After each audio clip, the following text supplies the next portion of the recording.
எந்தன் நேசர் என்னை மீட்கவே ஏழை ரூபமாய் இந்த லோகில் வந்த பின்னமே.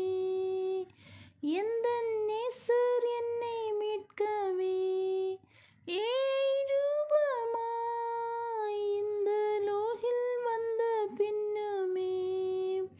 பாவம் நீக்க சாபமாகி சிலுவையிலே மாண்டதினால், பாவம் நீக்க சாபமாகி சிலுவையிலே மாண்டதினால், ஜீவன் தந்து சிங்காரித்து சிறந்த விண்ணோனாக்கின என் அன்பர் அன்பை யாரால் கோரலாம்? ஆச்சரியம் அன்பாக